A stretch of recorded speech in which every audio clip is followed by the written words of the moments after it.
ஆண்டவர் உங்களை சில இடத்துல சிலர் ஆசீர்வதிக்கணும்னா எங்க இருந்து ஆசீர்வதிப்பார்னா, யாரை கொண்டு ஆசீர்வதிப்பார்னா, ஒண்ணுமே முடியாதவர்களை கொண்டு கூட உங்களை ஆசீர்வதிப்பது கர்த்தருக்கு லேசான காரியம். சொல்லுங்க, ஆண்டவருக்கு லேசான காரியம். கைகளை உயர்த்தி ஒரு ஒரு முழு பலத்தோட சொல்லுங்க, நான் யாரையும் அற்பமா நினைக்க கூடாது.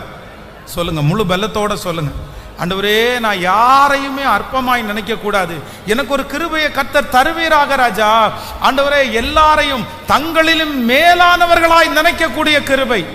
சொல்லுங்க, எல்லாரும் சொல்லுங்க, ஆண்டவரே எனக்கு அந்த கிருபை வேண்டும், எனக்கு அந்த கிருபை வேண்டும், எனக்கு அந்த கிருபை வேண்டும்.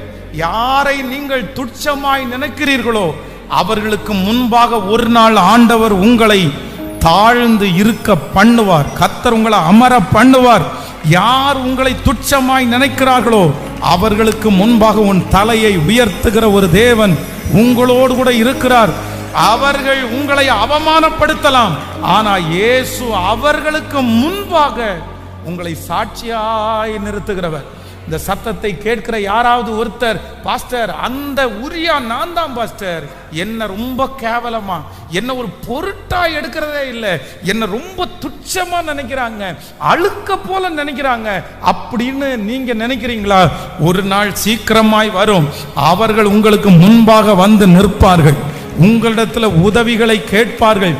கர்த்தர் அவர்கள் கண்களுக்கு முன்பாக உங்களை மேன்மைப்படுத்துவார். நம்புறவங்க நல்ல கரங்களை தட்டி ஹல்லேலூயா. துச்சமாய் நினைத்து எந்த பொறுப்புகளையும் உங்களுக்கு தராம இருக்கலாம், எந்த சந்தோஷத்திலையும் உங்களை அவங்க ஈடுபடுத்தாம இருக்கலாம்.